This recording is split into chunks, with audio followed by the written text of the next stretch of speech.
In lecture 12A of differential equations in linear algebra, we're going to continue doing the things we've been doing recently. Another bifurcation example, more on undetermined coefficients, this time with a trigonometric forcing function.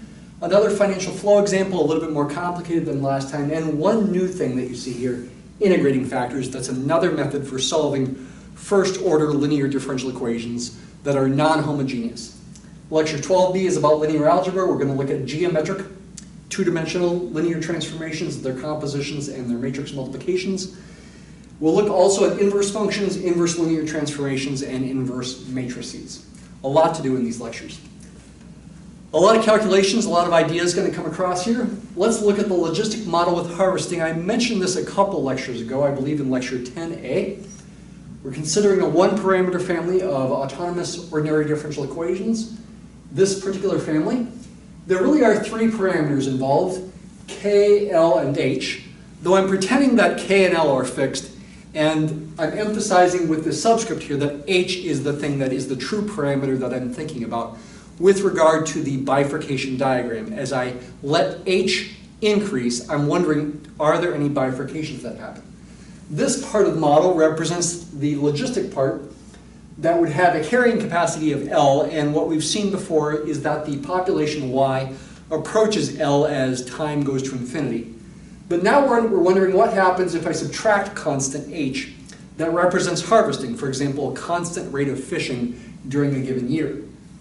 You can simplify to this, and I'm wondering what happens as H increases. Can I make a bifurcation diagram? Can I find bifurcations that tell you something new is happening to the population? Perhaps the fish are dying off. I wouldn't want H to be too large because maybe the fish population would die off. Let's analyze this model. As always, start with finding equilibrium points. Take this autonomous equation, its right-hand side function, which only depends on y, not t. There's no t's in there. Set it equal to 0, solve for y. It's a quadratic. You can solve for y with the quadratic formula. Kind of a complicated quadratic involving these parameters, k, l, and h, but you can do it. Maybe you want to pause the video right now and use the quadratic formula to solve for y. Here's what you should get. Think about it here.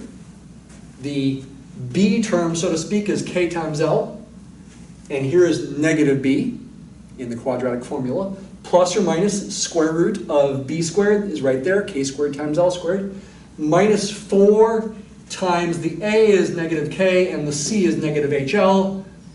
The two minus signs, when you multiply them, cancel to give you a plus, but you are subtracting 4ac. So we get 4 times k times h times l. All divided by 2 times a, where again the a in the quadratic formula is the negative k that you see here, giving you this. Now simplify a bit. We can separate it into two pieces. Negative k times l over 2 times negative k. The negative k's cancel, giving you L over 2, which is what you see right here. Plus or minus, you might say because of the minus sign there, I should change this plus or minus to a minus or plus, but it doesn't really matter because we are including both roots there, so I can still call it a plus or minus. I still have a 1 over 2k here, and I still have the square root of this thing in there. Okay? This is fine for the answer. You could do other things with it. For example, you could factor out a square root of k squared out of this square root and cancel the k with this k, assuming k is positive. There are things you can do with it, but it's fine to leave it like this as well. These equilibrium points will be real numbers instead of complex numbers if and only if the thing under the square root is greater than or equal to 0. If this thing under the square root were less than 0, then we'd be getting complex equilibrium points which we're not sure how to deal with at this point in the semester. So we say we're focused on where this is greater than or equal to 0. What am I after here? I'm really after a condition on h. Remember, h is the true parameter that we're interested in. H is this constant rate of harvesting in, say, thousands of fish per year over the course of time. Are there conditions on h that guarantee that this is greater than or equal to 0, like you see here? You can simplify because k and l are positive, and they have factors of k and l in both terms. You can factor them out and cancel them. And you can simplify to this, again, since k and l are positive. So what I did there really was I factored a k out and I factored an l out. Let me just go ahead and be a little bit more explicit here. k times L, and what's left after you factor those out? KL minus 4H inside the parentheses, greater than or equal to 0. And because these are positive numbers, I can cancel them, get rid of them. I don't need to think about them. And now that's a simpler looking inequality. Solve it for h. I can add 4h to both sides like this. And then I can divide both sides by 4. And if you like, switch the sides for these things. I can write this equivalently as h is less than or equal to KL over 4. That's the condition on which we have real equilibrium points on the phase line. There would be two of them if this is a strict inequality, a strict less than, and one real double root if h equals KL over 4. And I hope, based on what we've talked about so far, that that would help you realize that I guess h equals KL over 4 would be perhaps a bifurcation point. But let's go ahead and try to make the bifurcation diagram now. Drawing it by hand, thinking about how we've talked about to do this kind of thing. What is the bifurcation diagram? It's a plane in this kind of problem, where the horizontal axis is labeled with the parameter.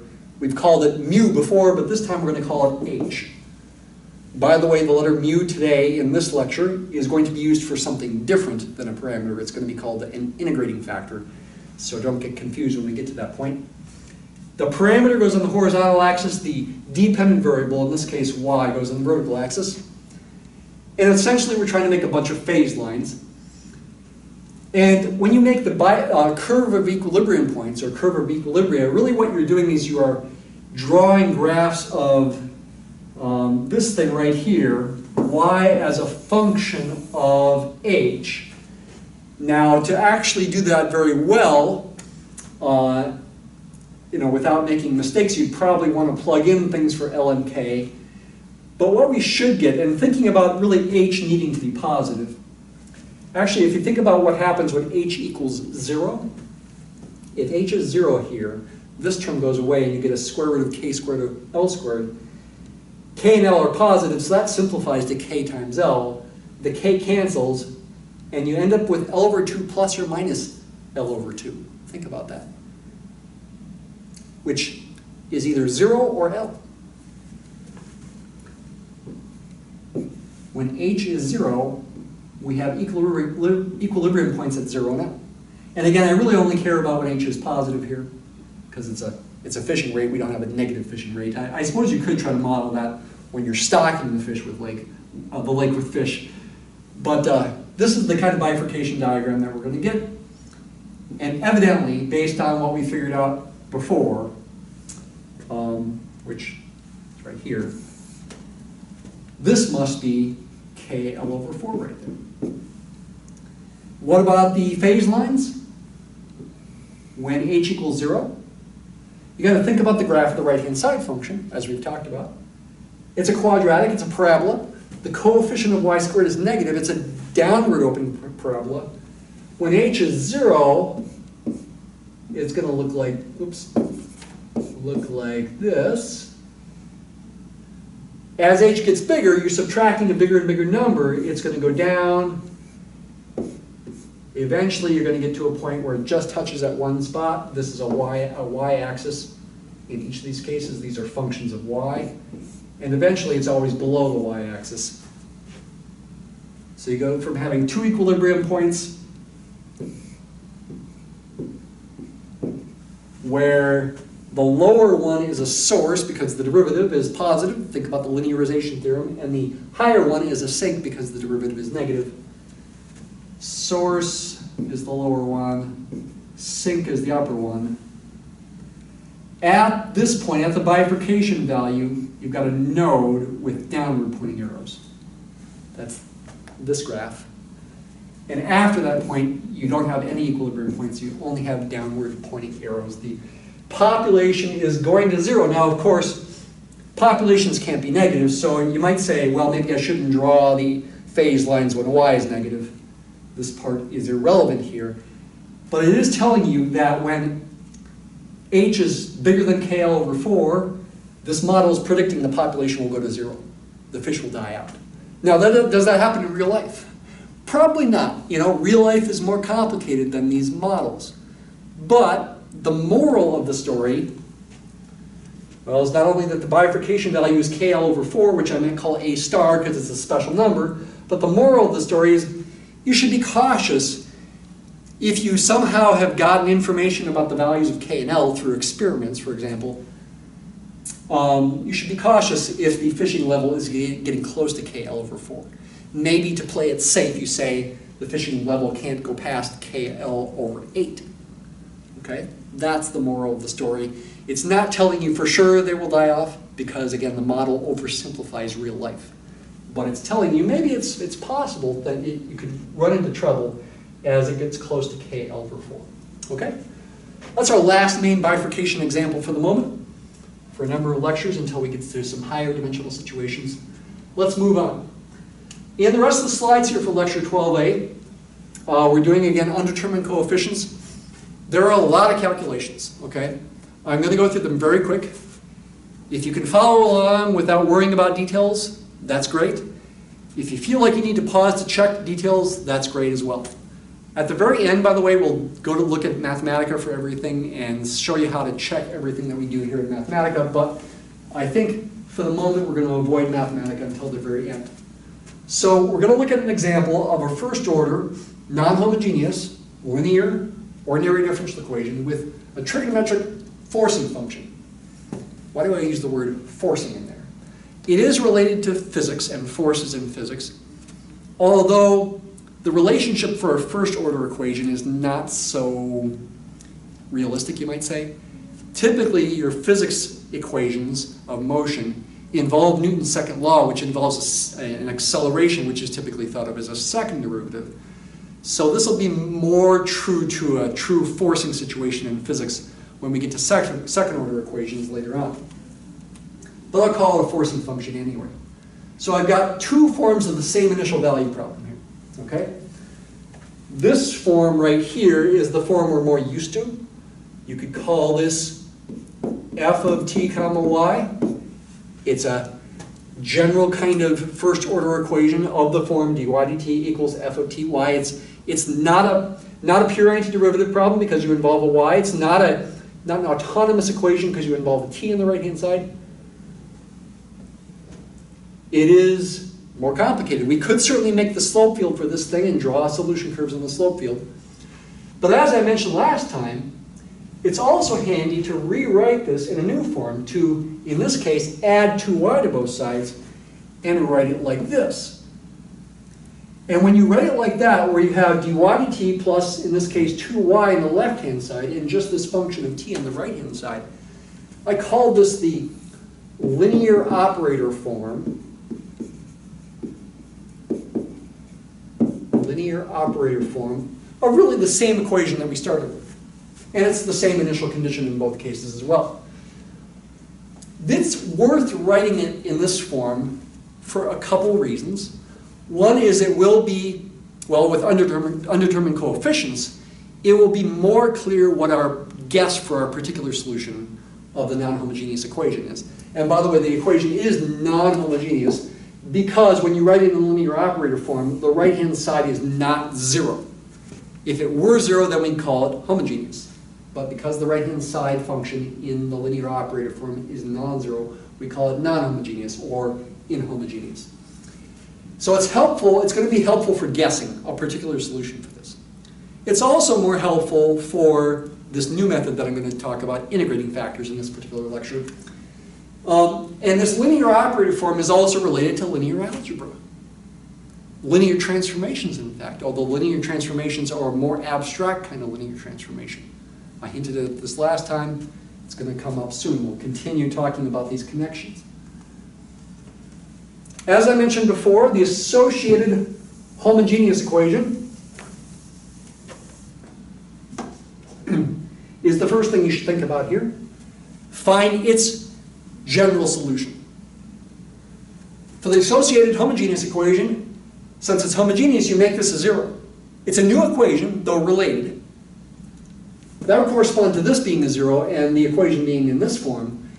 And at least when you have a constant coefficient there, you can pretty easily guess YH, the general solution of the corresponding homogeneous equation. It's a linear differential equation we can guess the solution. Hey, we know the general solution of this kind of equation, without bothering to separate variables, is an arbitrary constant times e to the, in this case, negative 2t, because the coefficient of y is negative 2. That's YH. That's our general solution of the associated homogeneous equation. Not the general solution of the original equation. We are after the general solution of the original equation, and this is going to be a piece of it.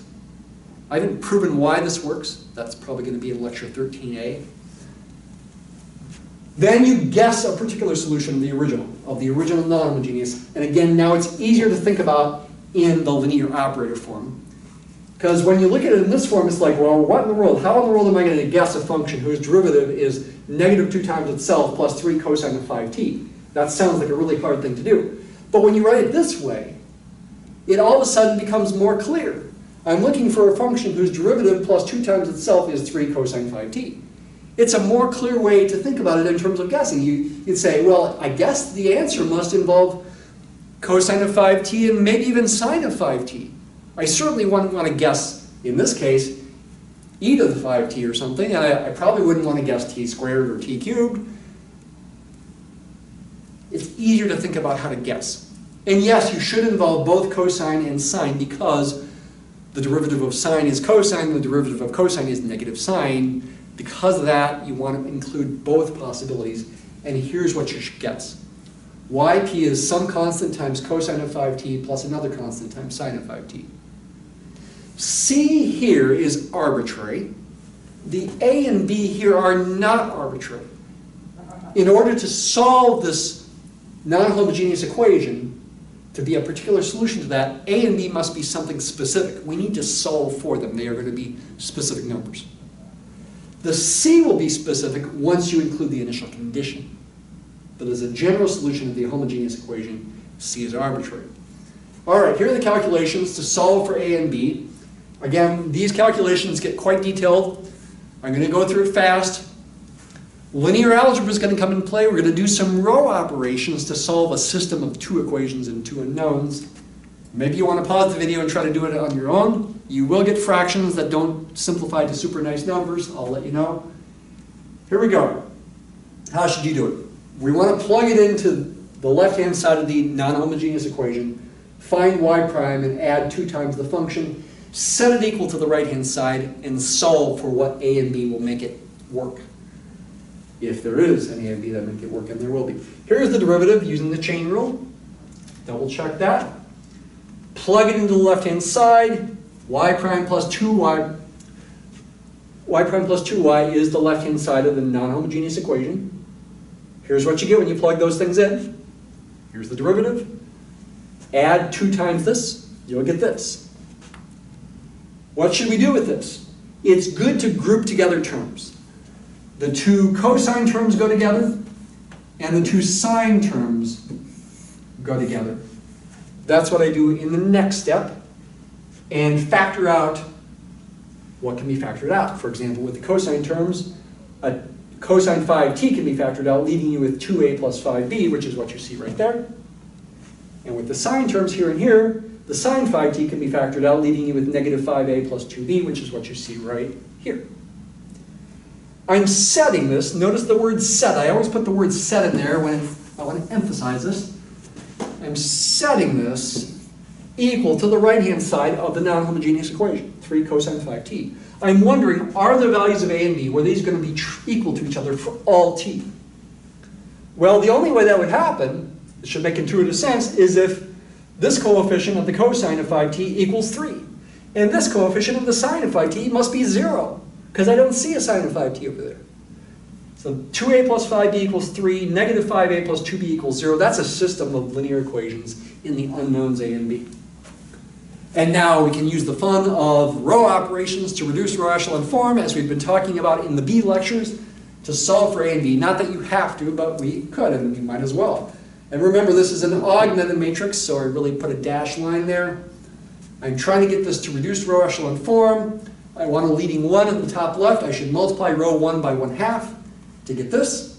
A 1, a 5/2, and a 3/2 up top. I didn't do anything to the second row.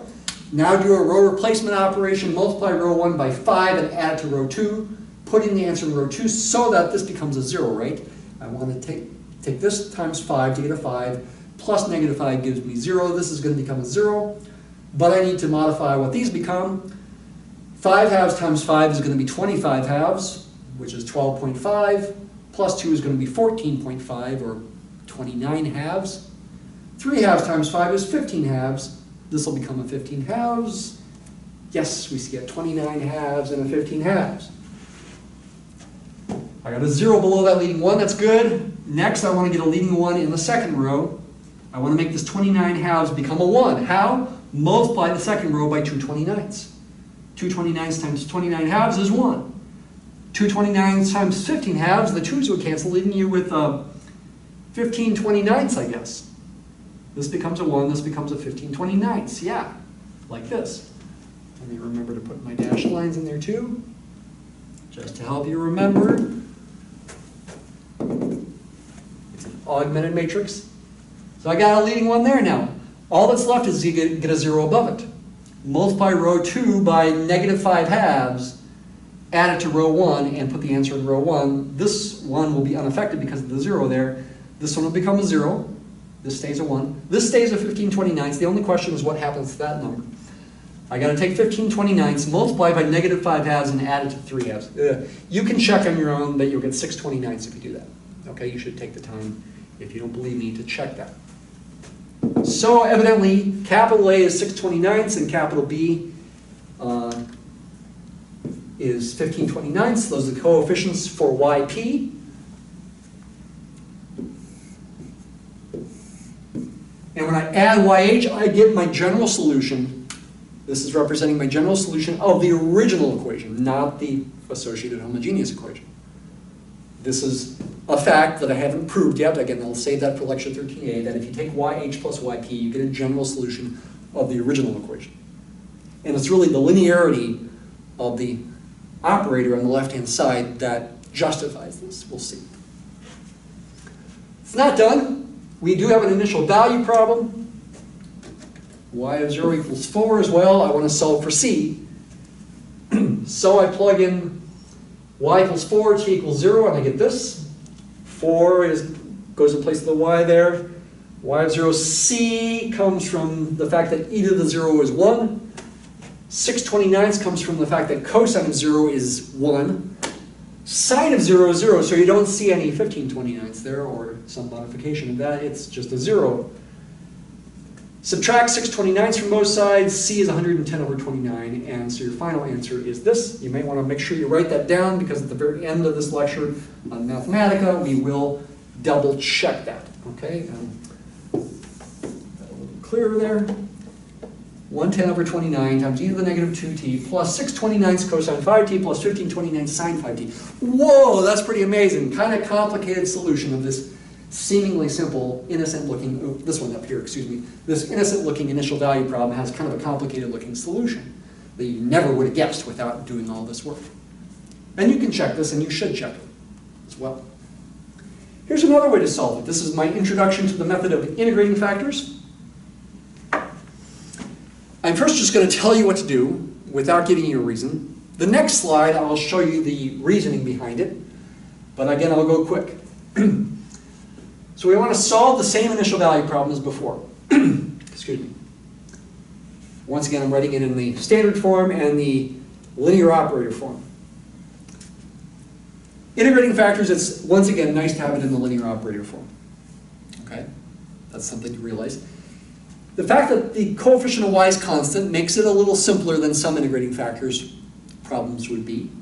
If this 2 were some function of t, that might be complicated, like, or it could be like sine of t or e to the 3t or something like that. It does make it harder, typically. Not always. What is the method? What we want to do is we want to multiply both sides by what's called an integrating factor. It's a factor of the product that we get after multiplying that makes the left-hand side, quote unquote, easy to integrate. Essentially, this is, we're trying to integrate both sides to help us solve for y. Okay? What should this be? What should this integrating factor be? I'm just going to tell you the answer. It's a weird answer. Okay? It's this. mu of t equals e to the integral of g of t, where g of t, as I talked about before, is really the thing in front of the y, which is constant in this case, but in general it doesn't have to be constant. So you get do e to the integral of 2 dt. Integral of 2 dt is 2t plus c. You can just take the c to be 0. Take c equal to 0 here. I'm writing an indefinite integral, but you can just take the c to be 0. It's fine. It's good enough.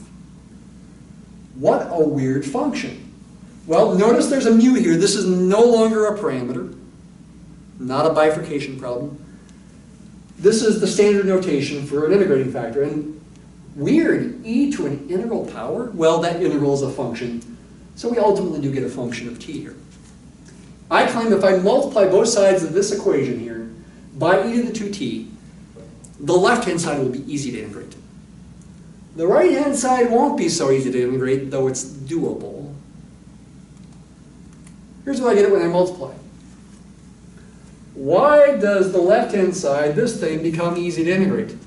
Because after staring at it long enough, you realize, hey, that's nothing other than the derivative with respect to t of e to the 2t times the unknown solution, y. Remember, y does depend on t. I'm not putting the of t in here, but it does depend on t. So it's not, I'm not differentiating a constant times e to the 2t there. Y is the unknown function of t. You think about going in reverse here with the product rule. Take the derivative of this product. You'd have the first function, e to the 2t, times the derivative of the second. The derivative of y with respect to t is not 0, it's dy dt. Plus the second function y times the derivative of the first. The derivative of e to the 2t is 2e to the 2t. And the reason this is easy to integrate is because it's the derivative of something. The integral is going to be the something. Plus c, but we'll put the c on the other side. Unfortunately, the right-hand side becomes something not so easy to integrate. And again, it's the product rule that allows us to say the first equal sign works. So we're going to have to integrate that. That can be done by hand. I'll tell you the way to do it, and I encourage you to check it out on your own. I'm not going to take the time to do it. You can use, well, you can use a table, or you can use technology like Mathematica, but if you do it by hand, you can use integration by parts. You could, for example, let u be 3e to the 2t, and dv be cosine 5t dt, or some people call that v prime, it's cosine 5t. And you actually have to use integration by parts a second time with consistent u and dv, u being an exponential function, dv being a trig function. And then you end up having to solve the resulting algebraic equation for the integral that you're after. It's a kind of complicated process that is very easy to make a mistake on. But the answer turns out to be, amazingly enough, hey, this looks familiar. 629 is cosine 5t plus 1529 sine 5t plus c, tack on the c. That's yp that we got in the previous slide. Wow, wild. But that makes you want to try it on your own, doesn't it? Go ahead and try that integral and hopefully not make a mistake and just see that you get this. That should be a pretty amazing thing if that happens. And it should if you don't make a mistake. Dividing both sides now by e to the 2t to solve for y, and putting the c term in front, c divided by e to the 2t is the same as c times e to the negative 2t. There's our yh. And, oh, you know what? I must have made a typo. There should be e to the 2t's in here, because we need to divide by e to the 2t's so that the e to the 2t's cancel. I used Mathematica to get the answer, and I just forgot to type those in there. Okay. Because those need to cancel when I divide by e to the 2t.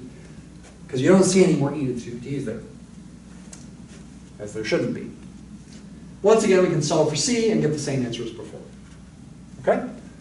So I made a mistake. I forgot to put the e to the 2t's in there. Before I put this on the Google Doc folder, I will try to make sure I remember to correct that there.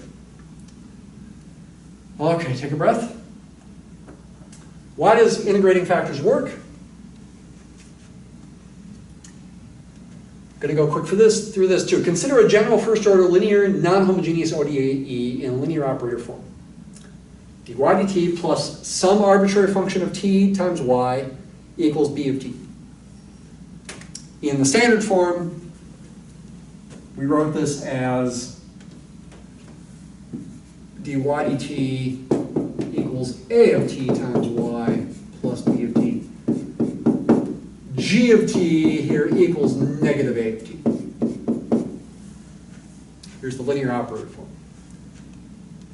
We seek a function, mu of t, the integrating factor, if, such that after multiplying both sides, it gives us a left-hand side that it can be easily integrated because of the product rule, just like before. Okay, so let's pretend we don't know how to find mu of t. And just pretend we're hoping we can do this.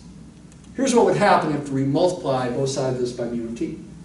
Don't forget to do it on the right-hand side. You must remember to multiply the right-hand side by mu of t as well. That's a common mistake, both in theory and in practice. Okay, we're hoping that left-hand side is really the derivative of the integrating factor times y. We'd like to choose the integrating factor so that the derivative of the integrating factor times y is this right-hand side. This equation simplifies to this. This left-hand side becomes that. That's what we're hoping. So the question is, can we choose a mu of t where that happens?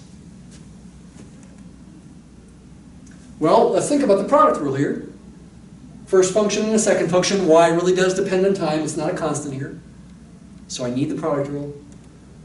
I have the first function times the derivative of the second, plus the second function times the derivative of the first. I hope if you compare these two things here and here already match. So we need to choose mu of t so that these two things match. d mu dt times y better be mu of t times g of t times y. If I can choose mu of t so that that happens, for all values of t, then I'd be done. But I already have a y in both spots, so I can focus on d mu dt equaling mu times g, this equation. And now I'm purposely avoiding putting the of t by the mu to emphasize, hey, that's a separable ODE that we can solve for mu. Separate variables.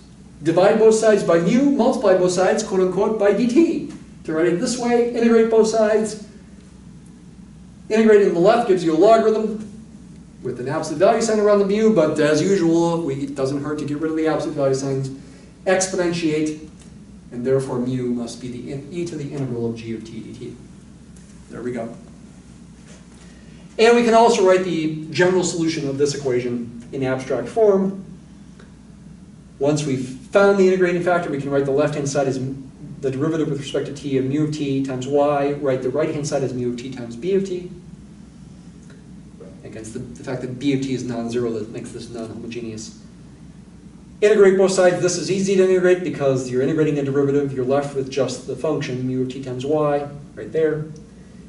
Integrating the right, you get the integral, and I'm not bothering to find that, so to speak, because I'm just saying you got to do that integral. Then divide both sides by mu of t. And you can write the general solution in this form where mu of t is this. And so in fact, what this is really meaning is you could actually just jump from here to here without doing the intermediate stuff. But I think it's probably good to do the intermediate stuff, and my students, I'm telling you, I want you to do the intermediate stuff like we did in the example. Okay, it's a good habit to get into, to just reinforce what's going on. All right, our last slide for this lecture is going back to another financial flow example. Once again, there's a lot of calculations on here. And besides being a lot of calculations, There are some really big numbers involved. So, yeah, I mean, you could pause and check if you want, but maybe just sit back and make sure you can follow the big idea of the steps, and just believe me, I did double check things, that this is right. So this is similar as in lecture 11A. Person initially places $2,000 in a savings account that pays a paltry interest rate of 0.5% per year, compounded continuously. Actually, that's pretty good these days, because it's usually like 0.1% or even 0.01%. Okay, suppose in addition, okay, in the last lecture, the person deposited $10 every day. This time, this person does $10 at time 0, $10.01 at time 1 day, $10.02 at time 2 days, and you can imagine these monetary amounts being paid, say, at the stroke of midnight. $10.03 at time 3 days, etc. After 365 days, at time 365 days, it would be $13.65. And if you keep going for 10 years, it would be $46.53 at time 3,653 days.